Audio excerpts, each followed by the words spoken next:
Let's talk about letting go. Why it is such a difficult concept to understand, or for some of us, it's not a difficult concept to understand, it's just really difficult to do it. So let's dive into this topic of letting go and understanding exactly what it is we are supposed to let go. So the concept of letting go has been around for a while. We have all heard of let go and let God. And basically what letting go is identifying the it and let it go. Because we are not letting a lot of things go. We're supposed to be holding on to certain things while letting other things go. And it can become quite confusing when you are trying to figure out what you're supposed to hold on to, what you're supposed to have hope in, what you're supposed to be praying about without ceasing. And how do you do all that while you're also being told to let go, let it go? So it would actually be helpful to, get a piece of paper and a pen and make a list of everything you're supposed to hold on to, which is the hope and belief, of your spouse repenting, coming to Christ, understanding Him, knowing their identity in Him, knowing their purpose in life, why they were created, all those things you don't want to let go of. You want to have hope in. You want to put your, belief and trust in the Lord that He is going to do all those things because, He loves your spouse very much and He wants to see your spouse saved. So we are never to let go of those things. But there are a lot of things that we do need to let go of. And for example, letting anger go. And one of the reasons that we usually hold on to anger is because, for me personally, anger comes as a means of control, as a means of I feel helpless and I feel hopeless in certain, when I don't see things going on and I feel frustrated. And so for me, anger was always that standby emotion that I could run to and just use it to make an impact, use it to let it be my voice of, I'm not happy with the way things are, so I'm going to be angry and I'm going to let that anger be, what I hope and believe is going to make a difference, is going to make an impact, is going to make that change that I'm so desperate for. And for me, I had to learn that my anger and how I was reacting to things was absolutely not making the changes that I wanted to see. It was making things worse.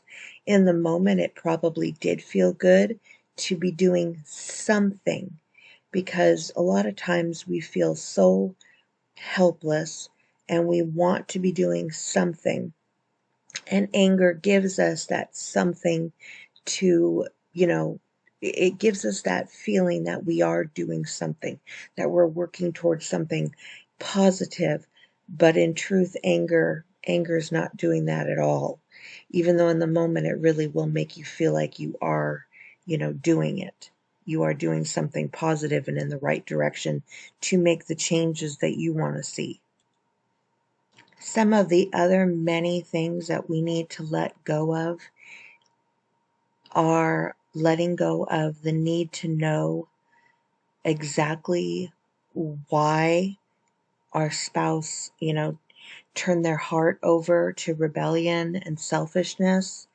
And, these are very deep personal things that your spouse is going through. And to be quite honest, I had to let go of, my right to know. I had to let go of my, privilege that, well, because this is my husband, I have every right to know why he's doing what he's doing, in his heart, because being his wife, it's affecting my life so deeply. And that was a right that I had to give to the Lord and say, if you think that I should know this information, then I'm going to trust you to share with me. But if not, then I need you to help me let go of my right to know what's going on in his heart. Because quite honestly, I don't have that right that I believed I did. I didn't have the right to intrude on his heart. That is a place that is reserved for him and God. And if God wanted to let me in and see things so I could pray, so I could understand my husband better, then that was God's choice, not because of my right, but because he decided to let me into that place and help me understand things. Another area that I struggled in was, like I had talked about with anger, I felt that I needed to be a consequence to my spouse. That if I did not do something that in my mind felt like I was being a consequence, giving a consequence, I felt very strongly that I was giving off an impression to my husband that I was okay with what he was doing. And if I gave that impression that he was okay, that he would decide to never change. So I really, really struggled with forcing, I wouldn't even say force, because being angry came, naturally and easy to me. And so I would hold on to that as a right to be a consequence. And when I mean be a consequence, I mean, silent treatment, or, I had to make sure he knew that his actions were, you know, causing me so much pain, and that my pain was a consequence to him. So, no, you're not going to have a very happy wife. You're not going to have a wife who is able to, be a good mother, a good, live life in a way that's helping you, helping your children. That to me was the way I would be a consequence. No, I didn't sleep all night, so now I'm crabby and it's your fault. And now you have to take the brunt of my crabbiness. That's your consequence for, keeping me up all night, or, from being out all night. And I was worried. And so, this consequence thing I took real serious. I really was playing up this whole consequence game until the Lord had me, understand, and I would feel that posture coming on. And I've talked about posture a lot. It's a position and a place that we put ourselves into, and we walk and talk, and our behavior, all of that is a posture. And so I would get up that day and I would posture myself as a consequence, and then I would stay in that place until I felt satisfied that I had, made the statement I was trying to make. And God had to really free me from that, because not only was I, being a certain way with my spouse, but I had to walk in that posture around my children. So no, I was not a joy to be around. No, I was not a good person to be around, because, once I put myself into that bad mood, that place of consequence, I had to hold on to it and remain in that. I couldn't just flip a switch and, be one way one minute and one way another. And it was also taking a toll on my health. Being in that kind of a posture is stressful, and we're going to have, I really hope to have some of my dear standing friends who are really knowledgeable about how stress can infiltrate your health. I really hope to do a recording with them for you guys, so we could talk about how to make sure you get healthy in this time of your life, what you can do to overcome that. But anyway, so I had to really let God help me. And one of the ways that, once He revealed to me that I was purposely being a consequence, then I had to talk myself, out of it. I had to say over and over, I'm not a consequence.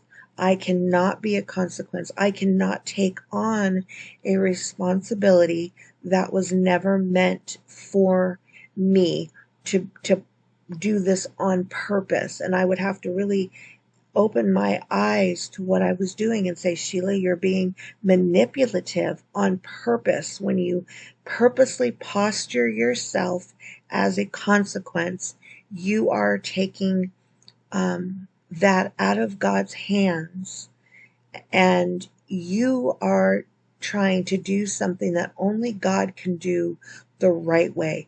And I would just keep talking myself out of this place, because I could really feel that anger pulling me into it. And I would have to, take a hold of it right away and start saying, no, I know what this is. I feel it. I feel the anger saying, let's go down this road, and you'll be a consequence, and you'll feel good that you're doing something, and you're helping, you're helping Him, you're helping God, you're helping yourself, you're helping your situation. And boy, I'll tell you, no, I was not. He knew. He saw right through my slamming of the doors. He saw right through my silent treatment. He saw all of it as manipulation, because I was trying to get him to conform because of, how unhappy I was.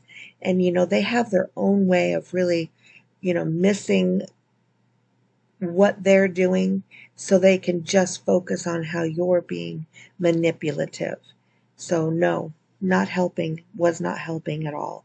So that was a really good thing for me to learn, to let that go, because it really was an ultimate form of trust on my part, and recognizing that this did belong to God, and it was best done by Him.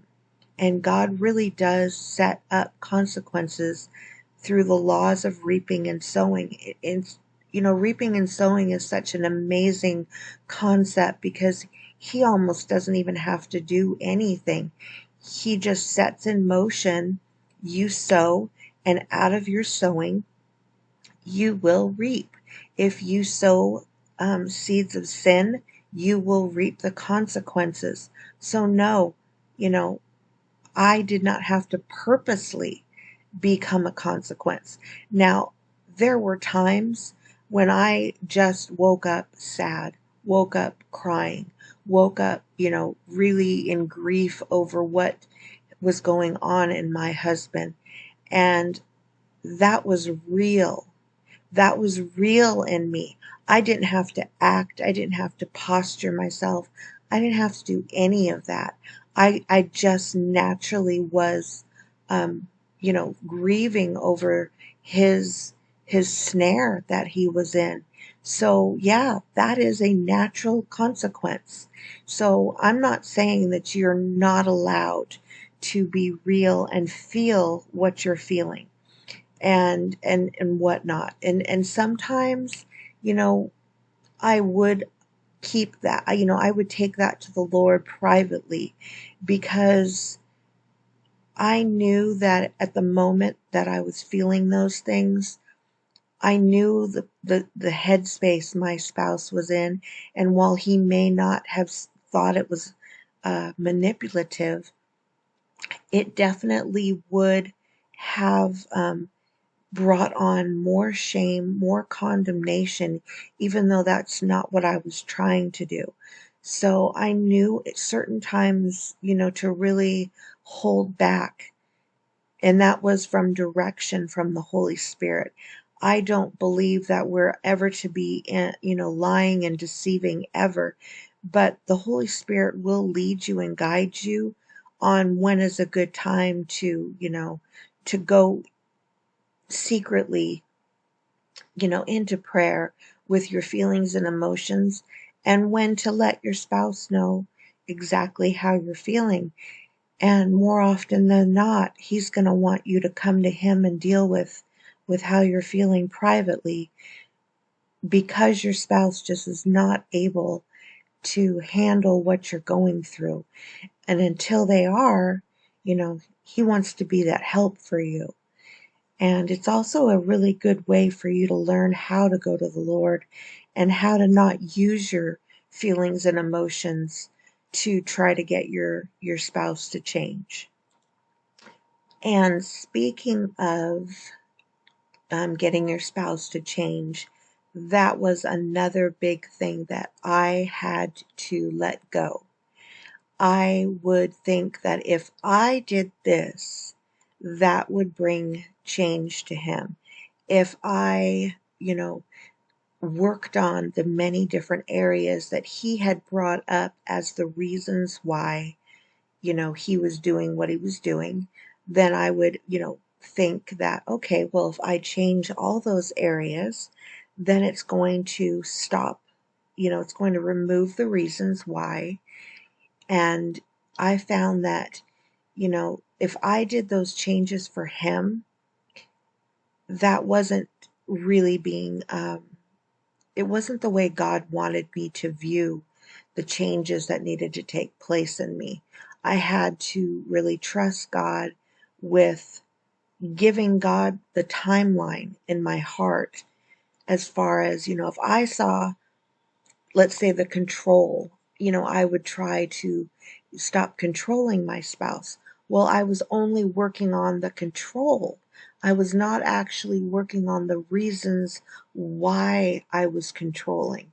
And that's one of the reasons why we need to let God be in charge of how he changes and how he heals us. Because as much as I tried to give up control, I wasn't able to, because I was only going after being controlling and only trying to change the superficial reaction that I was doing. I wasn't working on where the control issue was actually coming from, which was fear. And, my need to, um, you know, overcome the areas in my heart that was causing me fear, like the root of rejection and unworthiness, would come out of me in ways, that would make me be controlling.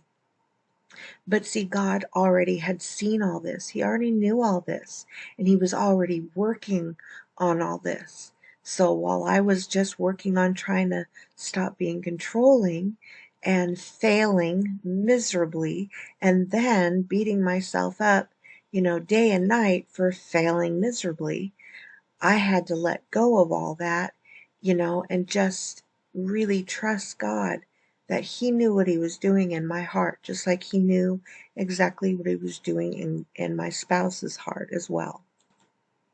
So let's touch on fear.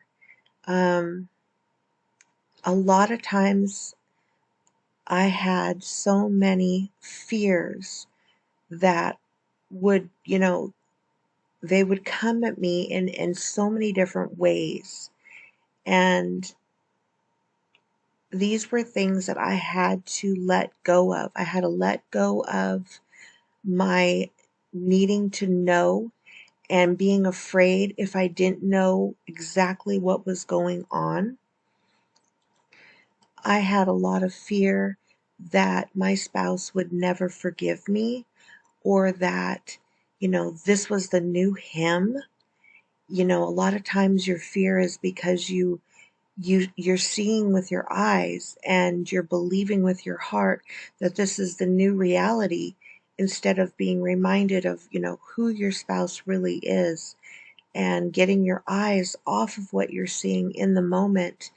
If all of a sudden your spouse has turned to something that they've never, been using before, or doing before, or enjoying before. I know that seeing my spouse enjoying things that had never been something he enjoyed brought me so much fear, because I really struggled. I was like, if this is really the new him, and I'm going to have to embrace this new, way that he wants to live his life.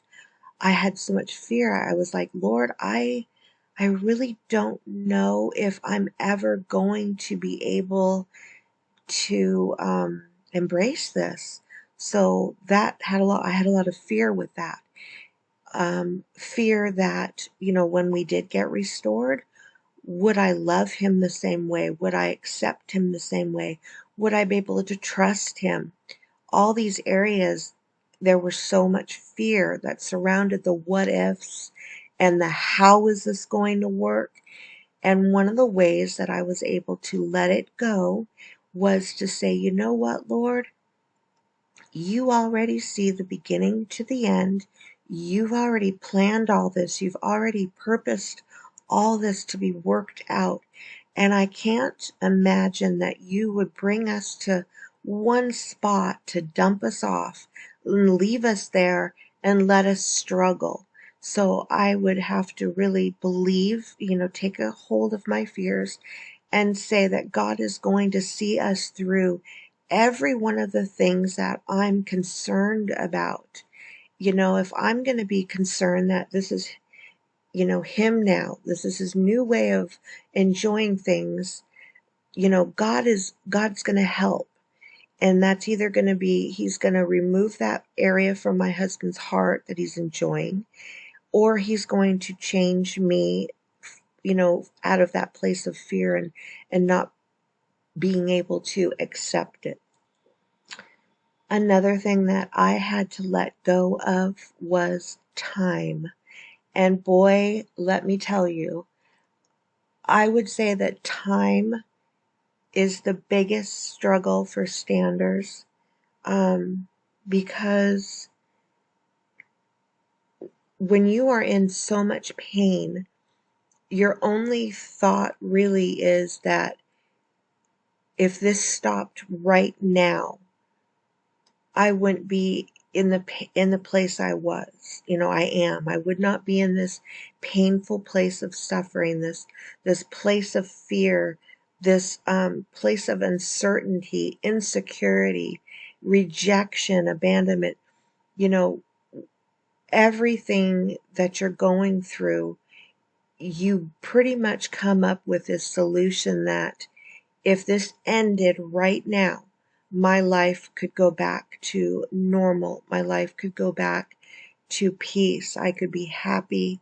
I could be content, and you put it all in this, nutshell of it has to happen now. I'm tired of this. I'm weary.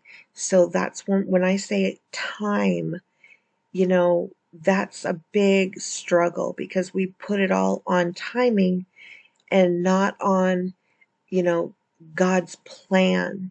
And we have to give him the timing, and we have to keep giving that to him every day. And we have to confess, and we have to declare, and we have to make a choice. God, this is bigger than me. It's bigger than my understanding. I have to yield and give to you my understanding of what this is. I have to trust you with the timing. I have to let go of how long this is taking.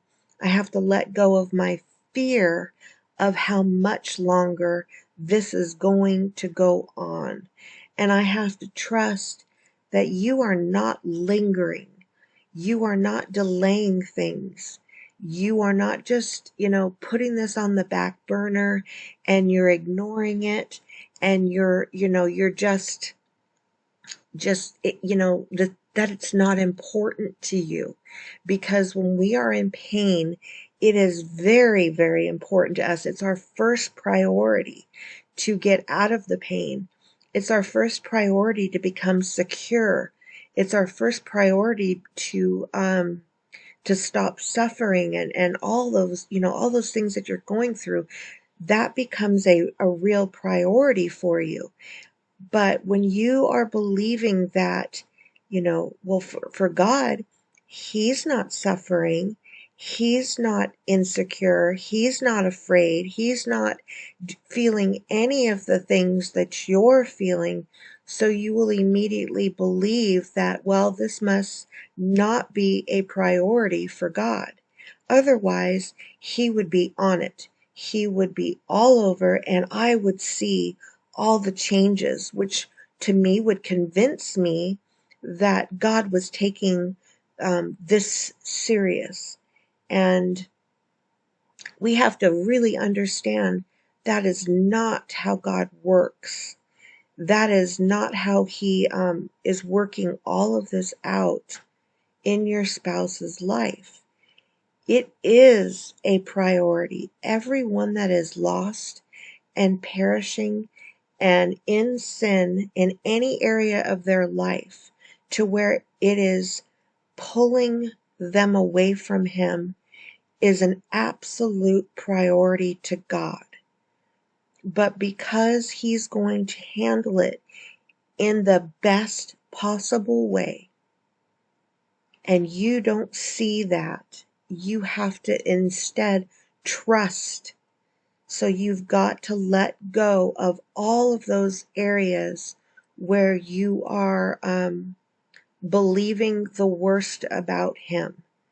And I hope you can really grasp what I'm saying. When you are believing the opposite of who God is, and saying, well, this must not be a priority because He isn't feeling what I'm feeling. Those are things that you've got to make the choice to let go of by believing the truth about who He is. If His word says that He leaves the 99 to go find the lost, then that's what you have to believe in. And you have to let go of anything that you're believing that is contrary to that truth. He does care so much more than we could ever fathom. We just don't see what we want to see to prove it to us. But it's not about seeing, it's about knowing. That's what we have to hold on to, the knowing of who He is and how much He loves those who are wandering and lost and broken. Letting go of what I believed was the big picture, and adopting a bigger concept, and letting go of that. Even now I'm finding that I've, at 14 years of doing this, 7 year storm, 7 years of ministry, you can get kind of comfortable thinking, oh, I know what this is about. I know what's being done here. I know what God's plans are. And I was just thinking last night, we can be comfortable thinking we know. I don't want to say that I think I know everything. I would never say that. But I got to a place where I stopped asking God to show me more about what and why we're doing this. And I realized I stopped asking Him because I thought, well, maybe that this is it. This is, we discovered why our spouses, get snared. We discovered why the heart goes hard. And so I became, comfortable that, okay, we've got it. We've got the answers now. We've got the big picture. And I was thinking, you know what? I know there's more. I know that, some spouses are struggling in areas that we have never touched on, but God knows.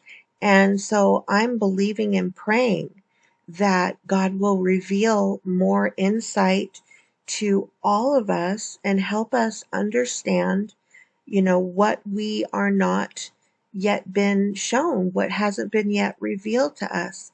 So we have to let go of any comfortable place that we know it all, that we've already, heard the truth, we've embraced the truth, and that we're done. We don't need any more answers. So we let go today, and we know that God has got more for us. He's got more revelation, more truth, and more insight, and more wisdom.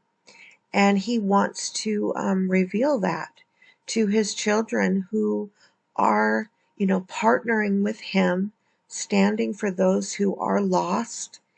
And so we can pray and intercede and touch those places with our prayers, touch places that we have to let go, where we think that speaking to the mind, speaking to the ears and speaking to someone face to face is going to bring change. And that's another thing that we have to let go of, is our need to be the one that changes our spouse.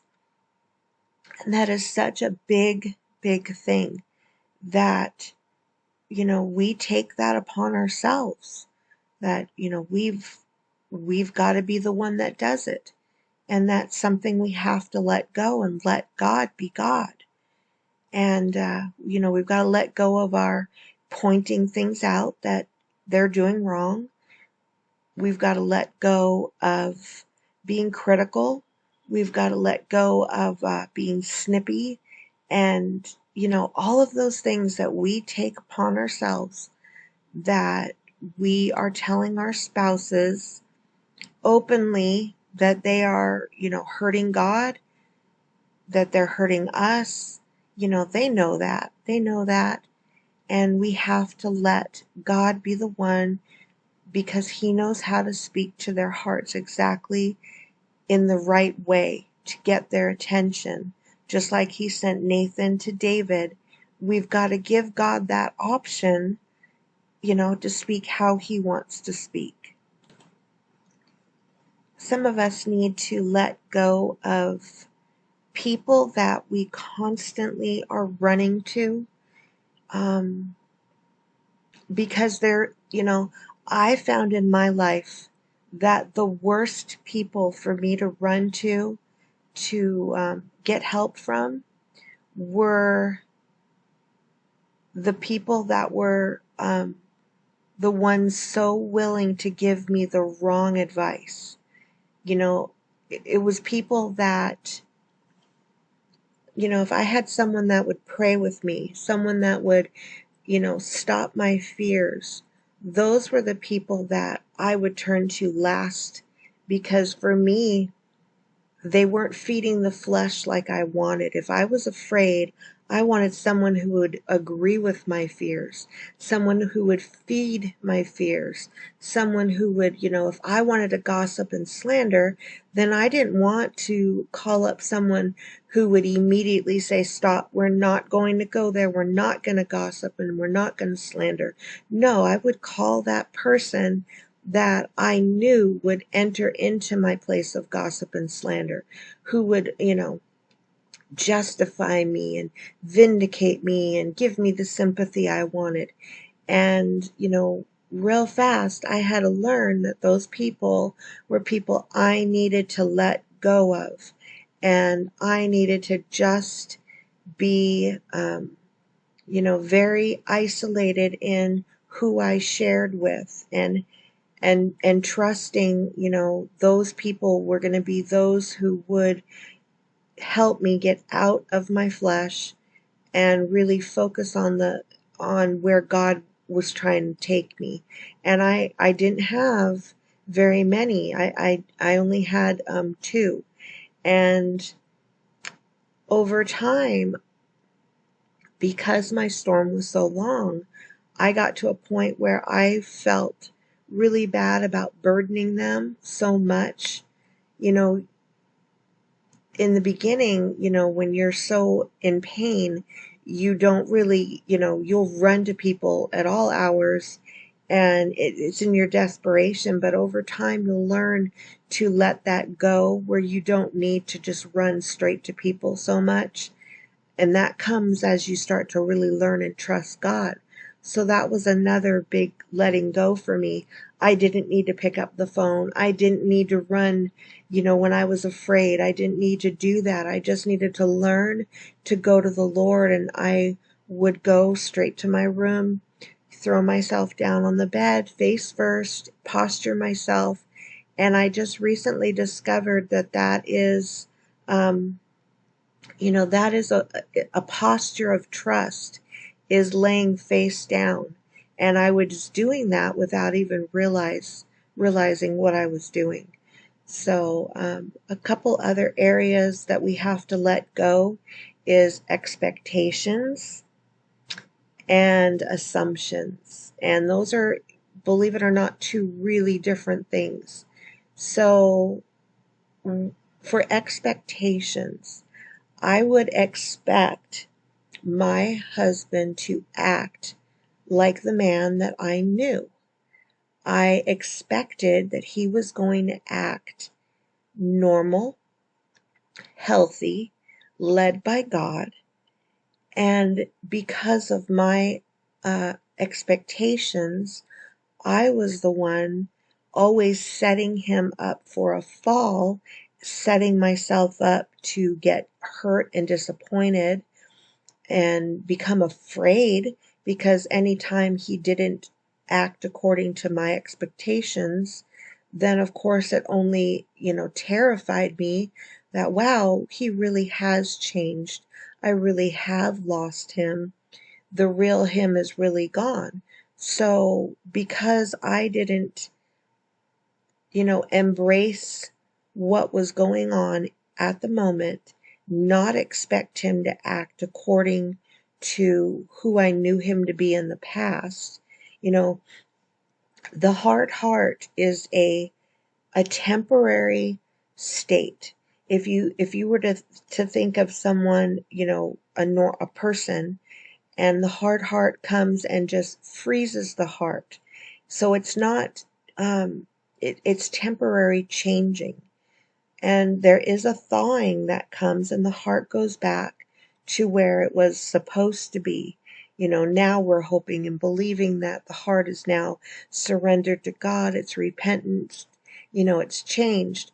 But so many of us, need to let go of that fear and the belief that, you think, oh, well, that heart was removed and a brand new heart took its place.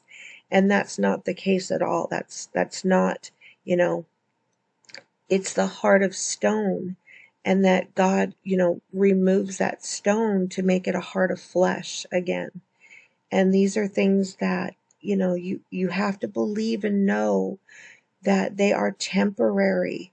This is a season that's going on in your spouse to get them to turn their heart over to Him, to repent, to change, because there's so many things that are inside the heart that they've been living with for for a very long time, that open the door to sin. And we're going to get into those topics at another time. But my expectations were always setting me up for, anger, disappointment, and just open doors to just be terrified and afraid, because he was always, obviously in the state he was in, he was always uh, letting me down with my expectations. And then let's talk about assumptions. I would see something going on. For a perfect example, in the middle of the night, our 4-year-old would get up and he would be, crying and walking around looking for his daddy. And I would just naturally assume that this right here was going to pierce my husband's heart. It was going to bother him enough to make him wake up and change and say, I need to stop doing this. So those were assumptions that I would make because, in my mind, it would certainly make me wake up, make me want to change. And so, my assumptions of what was going to speak to him, what was going to reveal truth to him, what was going to take the blinders off, what was going to convict him, those were all assumptions based off of a, person and a heart that was, awake. you know, I was awake. I knew truth. I could see truth. I was in the light. So I was assuming from that place. But see, this is a person living in the dark with a hard heart that the hard heart cannot perceive, cannot see, cannot comprehend. And so if you think that they're going to be able to see, feel, perceive, comprehend, just like a person who is in the light, a person that's heart is open to God, hearing God. That is a assumption that we have to let go. And another thing was, the truth came out later. He would reveal to me after the storm was over and let me know of all the things that did convict him, did touch his heart. And I'll tell you right now, they were things that I could not believe. Everything that I assumed would speak to him did not come the way I thought. There were so many other ways I never dreamed would be the way God used to speak to him. And it really was an eye-opening experience. So let's talk about some of the other major things that we have to let go of. And I know if you've still stuck with me here, this is about 40 minutes of things that you've got to learn to let go of. But it's really good things because the topic of letting go is one of the most asked for topics. Sheila, what do we let go of?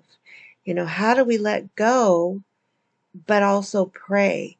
So I hope I've really been able to touch on so many of the it's that we have to let go of. And as always, these are written out on our website.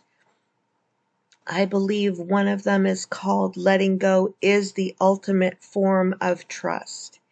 And it really is. It really is letting go of things that are, helping us shift. When we are holding on to things, that is not trusting God. And when we're able to let go, it is really speaking to God, saying, God, I can't do this. I'm not you. So I'm going to let go of this and put my trust in you. And it really is a freeing place to be. And it's a posture. It's a declaration to God. It's you saying, I'm making a choice to believe who you are and that you are capable. And I am confident in your ability. And that is what happens when we make the decision to trust. So lastly, and this is probably the biggest, thing next to letting go of time, is letting go of what your spouse tells you, what your spouse believes, thinks, and what your spouse is doing. And how we let that go is by taking those things that bring us fear, bring us concern, bring us all the worry, like I shared before. Some of their behaviors really cause us concern because we think, their behaviors and their choices. My spouse, he made some choices that caused me real concern, thinking, well, if this is who he really is, then what is he doing with me? If this is what really is, the new him, or this has been always him, but he hid it from me. And, I know that there are some spouses that are attracted to people that, are causing you great, great, great concern, because you're thinking, if that is really truly who they are, then maybe their attraction to me was a lie, a cover up. And, that can cause you to almost, it can really cause you to give up if you believe that.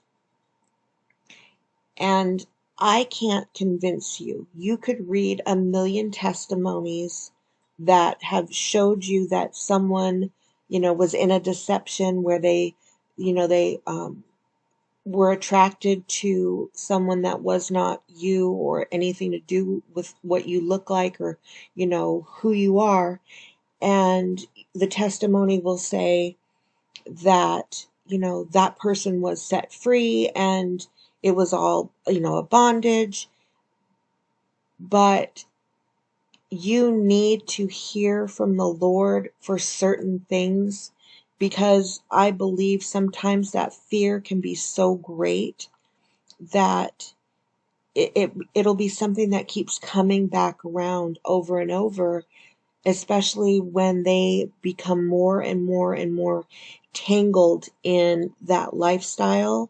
They become more tangled up with, enjoying, and to you, it just looks so helpless and so hopeless. And it only takes one beautiful encounter with God, where God gives you the truth and says, this is what I see. This is what I know is coming. And then when you get that, you hold on to it, and you are able to use what God showed you as a way of letting go of everything that comes and torments you.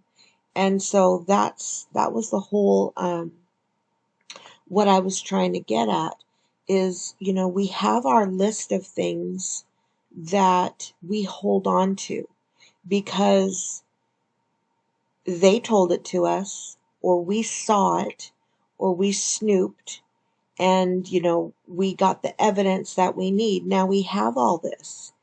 And a lot of times it's so hard to let that go unless something else comes along that is stronger and proves to us that this was a lie. And it is very encouraging to hear testimonies where, let's just take the I'm no longer, in love with you thing that spouses will say. And then you read so many testimonies that say, you know what? I got that same thing. My spouse, told me that he didn't love me, she didn't love me anymore. And then they were restored now. And of course, that love is back. So those testimonies really will help you to combat, your fears, which you need to let go of. And also, God can come in, and God was always speaking to my heart and saying to me, Sheila, he loves you more than you realize. And I didn't believe God because everything was, I was being shown the opposite. I was being told the opposite. So I had to learn, because I didn't believe God, I had to learn that I was calling God a liar, and I was choosing to believe what I was seeing in front of me. I was choosing to believe what my lost, deceived, snared spouse was saying. And we have to learn to let go of that part of ourselves that would rather believe what a lost person is saying than believe what God is saying, or if He's not saying anything to you, believing in what God is capable of doing. So, if you're not hearing the outcome, if God has not shared that with you yet, you have to rely on who He is and His heart for the lost. You've got to rely on that to get you to a place of hope and faith where you can let go of all of those obstacles and fears and, mistrust and all of those things that come at you day in and day out. And, there's a lot more things that you have to put on your let go of it list. You've got to identify the it, and that can be so personal for each person because we get triggered by a lot of little things. And, sometimes that trigger comes and our first initial reaction is letting go of everything, good and bad. Letting go of your hope, letting go of the stand, letting go of every promise that you've either heard or been believing in. But, when you get hurt or you come in contact with something, really the first knee-jerk reaction is, I'm letting it all go. I'm done. And we've got to identify what God wants us to let go of and what He absolutely wants us to hold on to. So go ahead, make your list, and dig deep. Let Him reveal it and let this be an ongoing list, and learn how to revisit this list because each new situation will, come at you and tempt you to pick up things again that you have let go of repeatedly. Sometimes letting go is a process, like forgiveness. Oh, there's another one I didn't touch on. Releasing forgiveness, letting go of unforgiveness, letting go of the bitterness, letting go of oh boy, I could have went on probably for another hour because there are just so many things that we have to learn and identify to let go of. But I just want to leave you with this, that letting go is a beautiful act of trust, and it will really deepen your relationship with God. And it's a way of you saying, God, I'm giving this to you, and I'm going to watch you move in my life, in my relationship with you. I'm going to let go and I'm going to receive from you. And those things that you will receive are the perfect peace that surpasses all understanding. When you are letting go, you are exchanging the awful things for the beautiful blessings that come from Him. It's, He gives to you in exchange for all of those things that are stealing from you. So, you want more peace in your life, you want more content, you want more joy, you want more security, right? You want to wake up feeling God's got this and I don't have to worry. God has this and I am free to live life and thrive. But you're doing it while you're praying for your spouse, while you are believing for your spouse to repent. So you can thrive. But first you have to learn to let go of all those things that are, stealing from you. And I know you can do it because I know that is a part of God's agenda and plan and purpose for you that He is working out in you.